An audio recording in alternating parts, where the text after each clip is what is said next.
नमस्कार, सवाल आपका देख रहे हैं आप और मैं हूं आपके साथ शमशेर सिंह।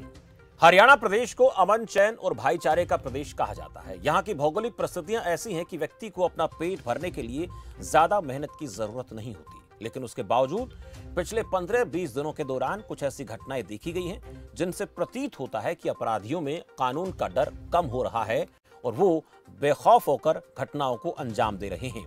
अब ताजा मामला गुरुग्राम से सामने आया, जो ये सवाल खड़े कर रहा है कि एक के बाद एक होने वाली ऐसी घटनाओं की कड़ी कहां से जुड़ी है। आज सवाल आपका में चर्चा इन्हीं मसलों पर करेंगे।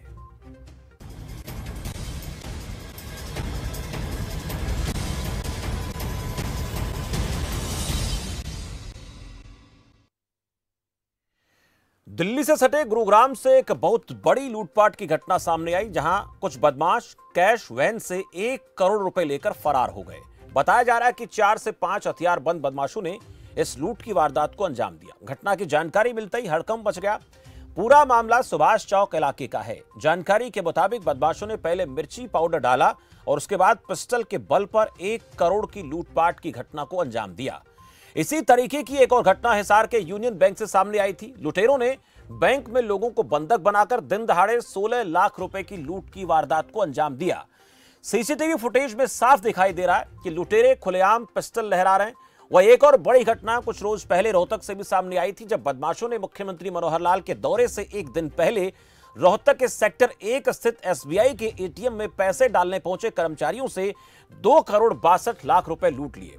इस दौरान उन्होंने सुरक्षा गार्ड को गोली मार दी, उसे घायल कर दिया, बंदूक छीन ली।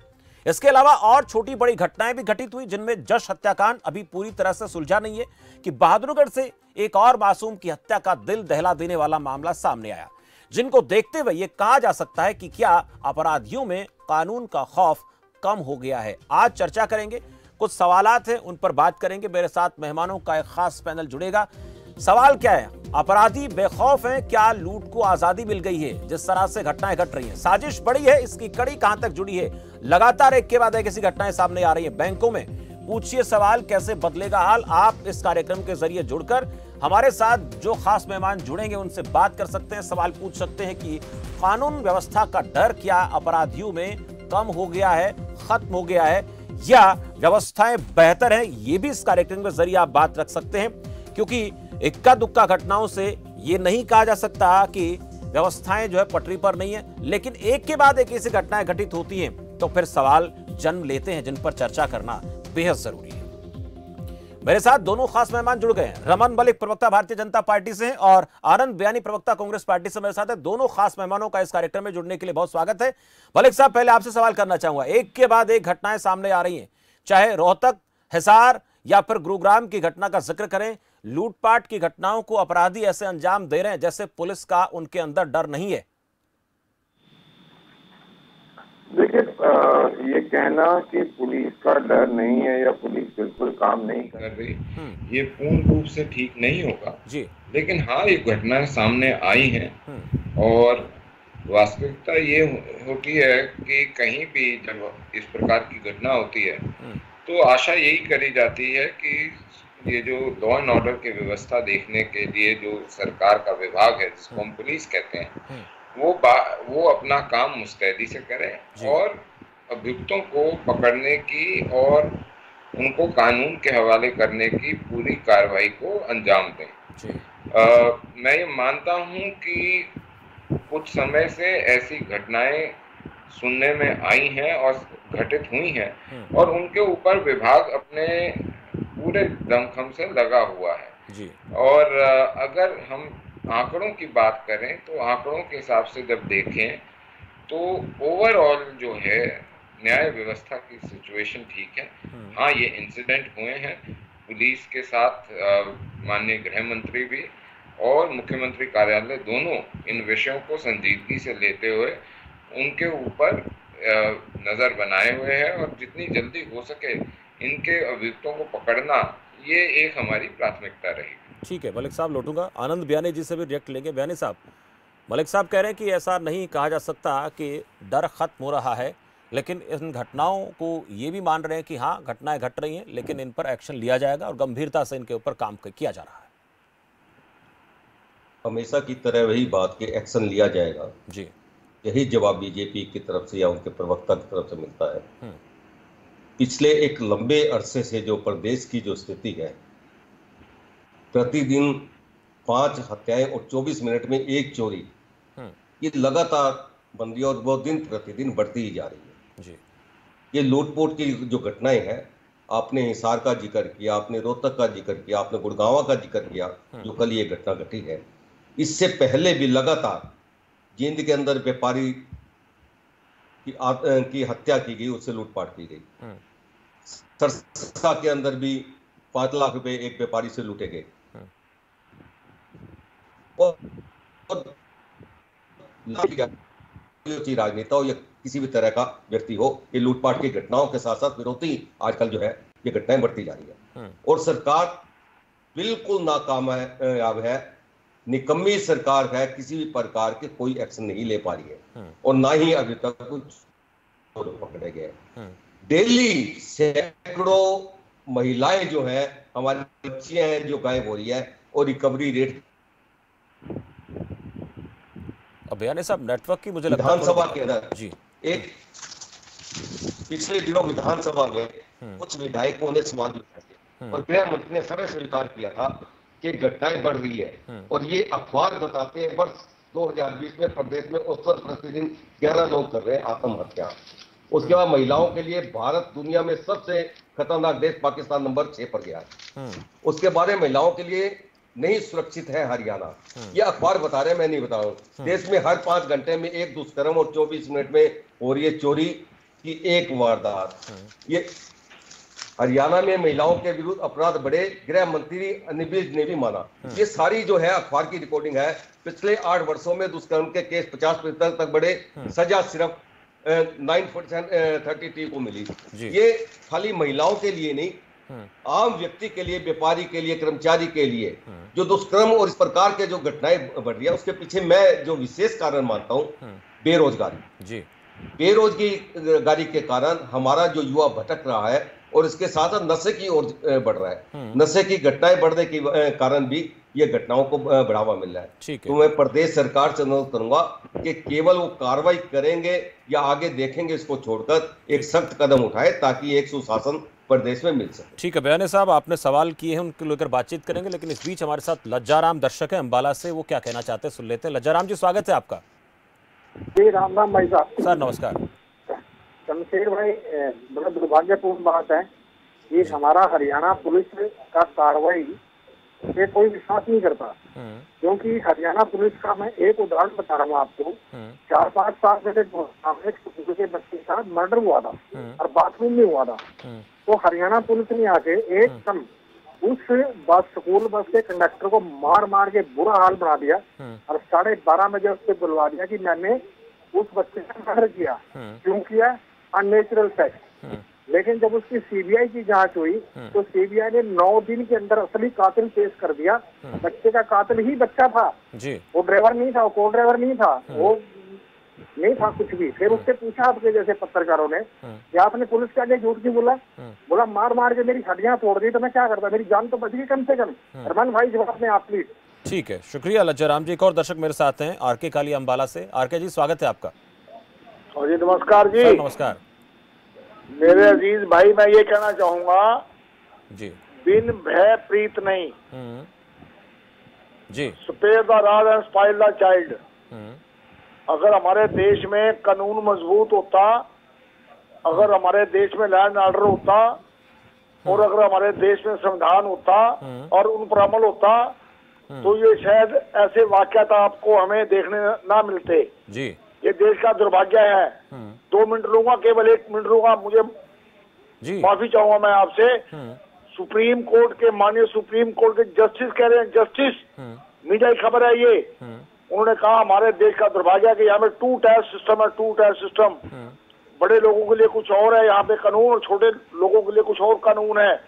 और एक बात और कहना चाहूंगा आपके चैनल के माध्यम से, आपकी मीडिया की खबर है ये, सुप्रीम कोर्ट के माननीय जजेस कह रहे हैं भी हमारे हाथ खड़े, हम हिंदुस्तान में कुछ नहीं कर सकते। ये सरकारों की कमजोरी है, मैं कहना चाहूंगा प्रशासन की कमजोरी है, ये पुलिस विभाग की कमजोरी है। और मैं ये भी कहना चाहूंगा, आप मेरे से बहुत छोटे हैं, हम पाकिस्तान से आए हैं। हमारे बुजुर्ग कहा करते थे जो पाकिस्तान अंग्रेजों की हुकूमत बहुत अच्छी थी, बहुत ही अच्छी थी अंग्रेजों की हुकूमत। क्यों अच्छी थी? वहाँ पे कानून सख्त था, वहाँ पे लोगों को इंसाफ मिलता था।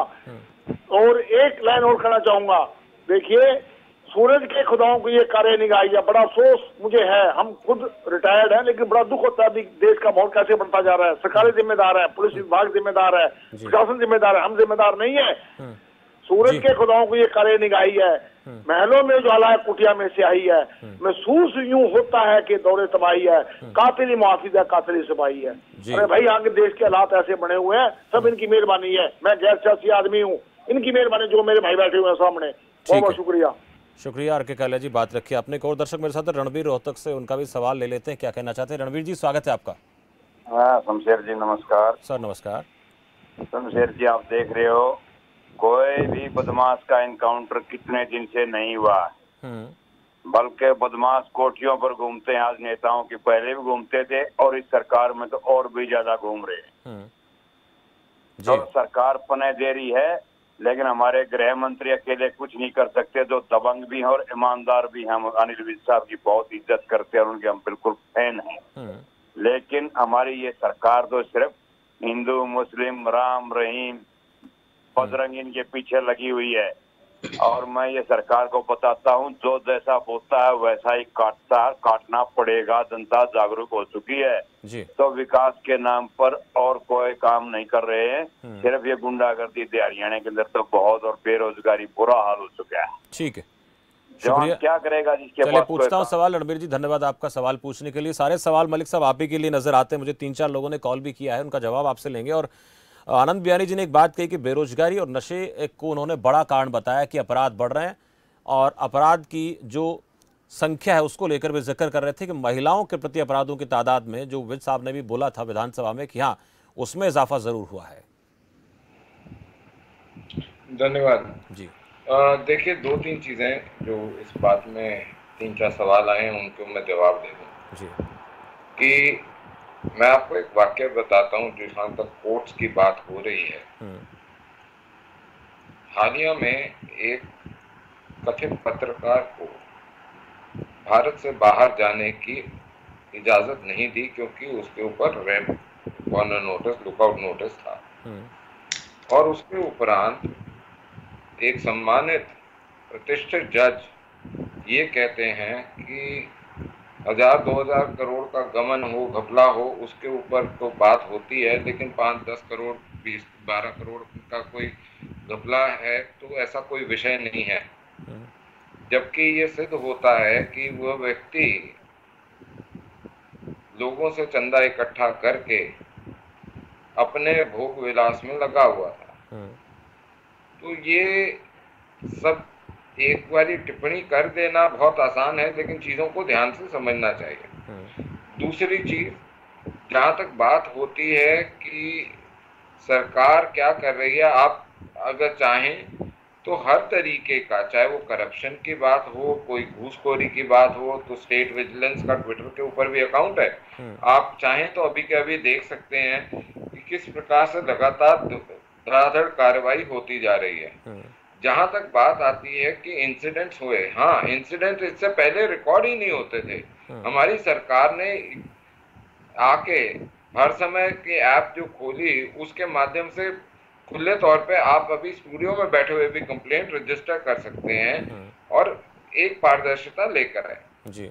जहां तक बात आती है कि एक्शन का, तो एक्शन अगर आप देखें तो प्रॉपर इन्वेस्टिगेशन के साथ और कन्विक्शन हो जाए, इस प्रकार इन्वेस्टिगेशन के साथ उनका अरेस्ट भी करा जाता है जो अपराध करते हैं, और उनको सजा के लिए कोर्ट के पास भी भेजा जाता है। जहाँ तक महिलाओं के अपराध की बात है, उनमें जो केस मैक्सिमम रजिस्टर हो रहे हैं वो हो रहे हैं 498A और 406 में। 498 और 406 जो है वो घरेलू मारपीट और दहेज की बात और दूसरे तरीके की चीजें हैं। इसमें कन्विक्शन रेट अपने आप अगर आप पूरे हिंदुस्तान का देखें तो लगभग 92% से ऊपर केस फर्जी पाए जाते हैं।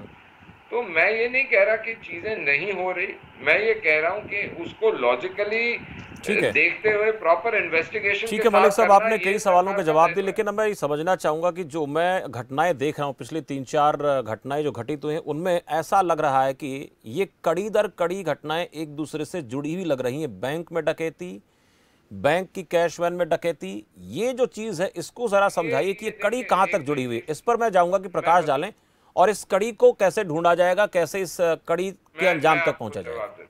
देखिए, गुरुग्राम की जो इंसिडेंट है उसमें ये देखना जरूरी है कि जो कानून कहता है, इनकम टैक्स एक्ट कहता है, उसे कहते हैं कि आप 2 लाख से ऊपर का कैश ट्रांजैक्शन नहीं कर सकते। तो क्या ये लोग 50 लोगों से पैसे 2-2 लाख रुपए इकट्ठा करके आ रहे थे? इनके पास कोई आर्म गार्ड नहीं था, कोई चीजें नहीं थी। क्यों नहीं था? क्योंकि ये जो चीजें हैं, ये सवाल उठाते हैं कि ऐसा क्यों हुआ। तो इन्वेस्टिगेशन के माध्यम से ये निकलेगा कि फैक्चुअल बातें क्या हैं। लेकिन हाँ, फिर भी मैं ये कहूंगा कि जो कहीं ना कहीं मैं इतना जरूर मानता हूं, जो पुलिस का एक खुफिया तंत्र होता है, जो उनकी इंफॉर्मेशन गैदरिंग होती है, इस प्रकार के जो घटनाओं को अंजाम देने वाले लोग हैं, उनकी मैपिंग जो होती है, उसमें कहीं ना कहीं कमजोरी नजर आती है, जो कि प्रदेश के जो गृह मंत्री हैं और मुख्यमंत्री कार्यालय, मैंने आपको पहले भी बोला है, ये दोनों इसके ऊपर गहरी नजर बना के रखा हुआ है। क्योंकि हम ये मानते हैं कि किसी भी तरीके का अपराध, चाहे वो 1 रुपए का हो या 1 लाख रुपए का हो या 10 करोड़ रुपए का हो, वो सारा अपराध है। और अपराधी को सलाखों के अलावा कहीं नहीं रहने, सलाखों के पीछे ही रहना पड़ेगा। ठीक है मलिक साहब, आपके पास आऊंगा तो पूछूंगा कि मैं देख पा रहा हूं कि तस्वीरों में खुले आम जो है हथियार लहराए जा रहे हैं, खुलेआम पिस्टल के बल पर बैंक के अंदर लूट की घटना को अंजाम दिया जा रहा है। ये हथियार आते कहां से हैं? और आपने खुद ही इसको लेकर माना कि कहीं ना कहीं कोई तो कड़ी कमज़ोर है, उसको मजबूत करने की ज़रूरत है। आनंद बयानी साहब, ये जो घटनाएं हैं ये क्या इशारा कर रही हैं? मैं शुरू में एक बात मैंने कही थी कि हरियाणा को अमन चैन का प्रदेश कहा जाता है, लेकिन इस अमन चैन के प्रदेश में ऐसी घटनाएं लोगों के मन में एक डर पैदा करती हैं कि हम बैंक में जाएंगे तो हो सकता है कि हमारे साथ कुछ ऐसा घटित हो जाए, हम वहाँ पर अपने आप को अनसेफ फील कर सकते हैं, ऐसा लगता है ऐसे मामलों को लेकर के। लेकिन इसमें कहीं ना कहीं अलर्ट होने की ज़रूरत है, लोगों को भी सावधान रहने की ज़रूरत है कानून के साथ साथ। शमशेर जी, वैसे तो मलिक साहब ने बड़ा स्पष्टता किया है और मैं अच्छा भी मानता हूं कि एक भाजपा के प्रवक्ता होने के नाते वो सत्य बोल रहे हैं। मैं उनका सम्मान करता हूं इस बात का कि उन्होंने स्वयं माना कि कहीं ना कहीं कड़ी कमजोर है।